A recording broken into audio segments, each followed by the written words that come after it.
Hi everyone, welcome back to Ash's Kitchen. Ever wondered why your Chinese food never tastes like takeout? Let's fix that. Okay, first one, for stir fry. Why do Chinese chefs always cook over high heat? Is it just for speed? Not really. Let me show you why. When cooking Chinese stir fry, it's best to use a carbon steel wok rather than a non-stick pan. A wok is not only safer, but it also gives the dish authentic wok height. Take this bean sprout and Chinese chive stir fry as an example. First, let's cook a batch over low heat. These vegetables release a lot of moisture, so let me show you what happens under low heat. As you can see, the liquid starts to pour at the bottom of the wok, leaving the stir fry soggy and watery. Next, let's cook the exact same dish over high heat, using the same ingredients and cooking time. Take a look. This stir fry comes out bright, fresh, and crispy, completely different from the batch cooked over low heat. Let's take a look. These are the exact same two dishes, one cooked over low heat and the other over high heat. Here is the one made over low heat. See that? It's all soggy and watery.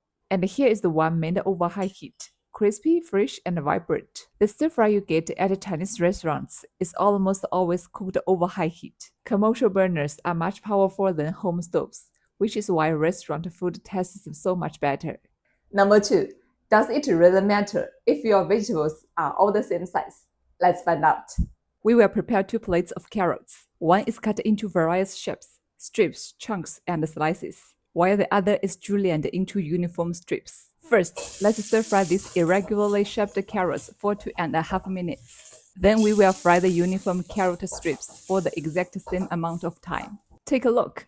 Among the irregular ones, some pieces are already completely soft, while others remain quite hard. But the plate of uniform carrot strips cooked evenly throughout. So before stir frying, it's best to cut your ingredients to roughly the same size. Okay, the direction you slice the meat matters more than you think. Let me show you why. The correct way to shred meat is to slice along the grain. Look at these lines. That's the grain of the meat. Slice right along with it so the meat fibers stay intact, which keeps the shreds from breaking apart when stir frying. On the other hand, the correct way to slice meat into thin sheets is to cut across the grain. See the grain here? Hold your cleaver at a 90-degree angle and cut straight across to break those fibers. Meat sliced this way cooks up tender and won't get stuck in your teeth. One of the most underrated ingredients in Chinese cooking isn't a sauce, it's ginger-scallion water, and there are 2 common ways to make it. Put ginger and scallion into 2 separate bowls. Pour cooking wine into one bowl, and the plain water into the other. Then squeeze the ginger and scallions with your hands to extract their juices. This is what we call scallion ginger water, and it works wonders for removing gaminess and fishy odors from the meat and seafood. Whether to use water or cooking wine depends on the specific recipe. Why is the Chinese stir-fried meat so tender? Here is the secret.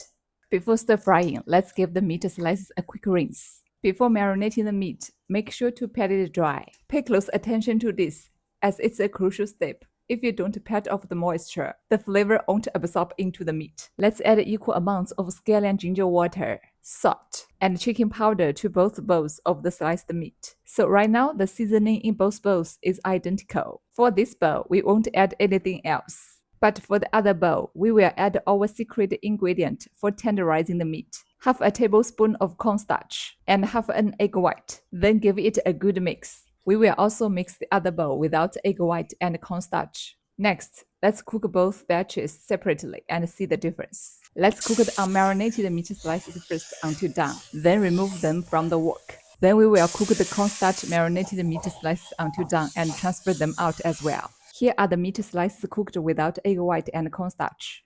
As you can see, the texture is a bit dry, tough, and chewy. And here are the ones cooked with egg white and cornstarch. They are tender, smooth, and bouncy. Okay, peeling tomatoes is easier than you think. Here is the trick. Place 2 tomatoes in a bowl and pour in boiling water. Make sure it's boiling water. Let them soak for 15 minutes. Once the time is up, let's take a look. See how easily the skin comes off. Just a gentle peel, no effort needed at all. Why Chinese tomato egg soup so silky and thick? Let me show you the secret. Heat some oil in the wok. Add the tomato chunks and stir fry until they break down into a rich sauce. Pour in hot water.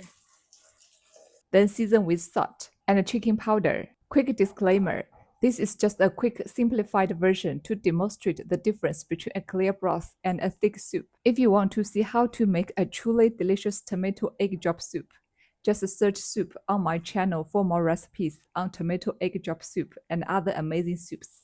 Turn off the heat, drizzle in the beaten eggs, and gently push them with the spatula. That's our clear broth tomato egg drop soup done. So let's ladle it out.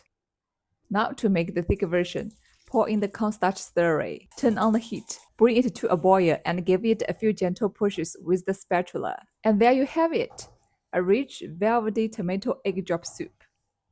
Look, this bowl is the clear broth version of tomato egg drop soup, and this one is the thick, silky version. The difference is super obvious when you compare them side by side, right?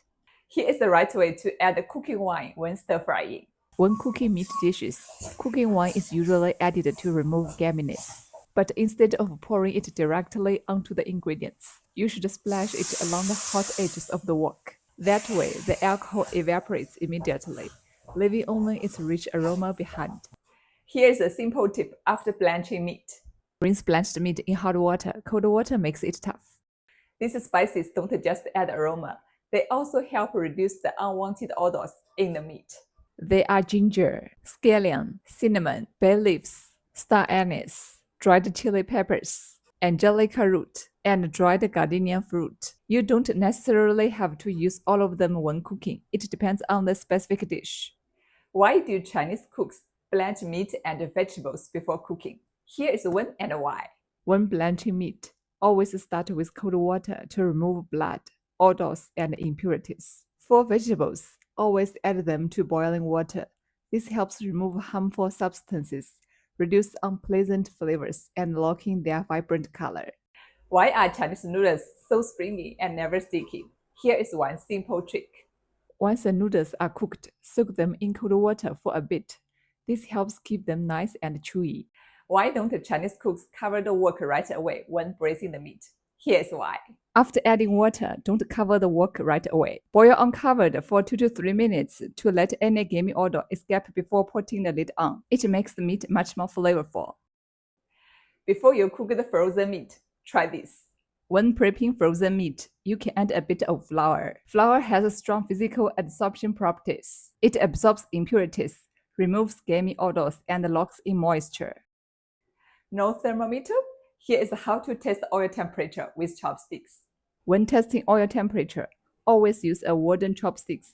Other materials won't work. Dip the chopstick in a little batter and insert it into the oil. If you see small bubbles like this, the temperature is around 90 to 120 degrees Celsius. If it crackles and bubbles gently within 3 seconds, it's about 150 to 180 degrees Celsius. If it bubbles rapidly right away and blue smoke rises from the surface, it's roughly 210 to 240 degrees Celsius. How do you cook perfect rice, whether we have a rice cooker or not? And what's the right rice to water ratio? First, let's look at how to cook rice in a rice cooker. This is the measuring cup that comes with it. Most rice cookers have one. Just measure your rice based on how many people you are serving, using your usual amount. For me, I usually do 1 cup per person. After washing the rice, put it into the inner pot. Then use the same cup to measure the exact same amount of water. That means whatever level your rice reached on the cup, fill the water to that same line. Then close the lid. Plug it in and hit the cook button. It's done. Let me show you. This is how it turns out with a 1-to-1 rice to water ratio in a rice cooker. Nice and fluffy with distinct grains. This is the exact texture I prefer. Now let me show you what happens when you steam rice in a pot or steamer without a rice cooker.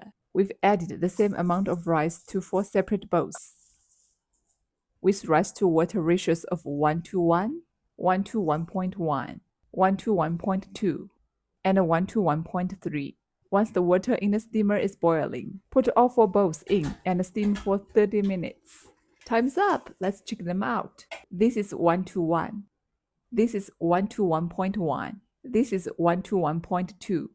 And this is 1-to-1.3. These are the most common ratios for cooking rice. Visually, there isn't much difference, but texture-wise, The 1 to 1.3 version is much softer and more tender than the 1 to 1. You can choose the ratio based on your own taste. Why does meat stick to a wok? Let's fix that. First, let me show you why your meat sticks to the wok. Number 1, you are frying on low heat. Number 2, neither your oil nor your wok is hot enough when you add the meat. Look, it's starting to stick. And keep in mind, I'm using a small portion just for this test. In actual cooking, it sticks even worse. Now here is how to do it right. First, you must use high heat. Low heat is a total deal breaker. Second, the wok needs to be hot enough, and not just warm, but hot enough for the wok to start smoking blue. Then pour in the oil and swirl it around to coat the surface, forming a natural non-stick oil film. After that, add your meat. Again, I'm using less meat here for the test, but you can use your normal amount. Look at that. No matter how you stir fry, it won't stick at all.